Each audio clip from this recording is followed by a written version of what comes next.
In this video, I'm going to show you how to address common issues with the timing chain on your Toyota Corolla. If you're hearing rattling noises from the engine or experiencing rough performance, the timing chain might need attention.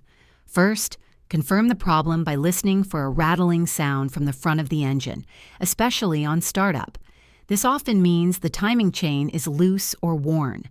To fix this, you'll need to remove parts like the engine, cover, and timing chain cover to access the chain. Make sure the engine is cool and disconnect the battery before starting. Inspect the timing chain for wear, looseness, or damage.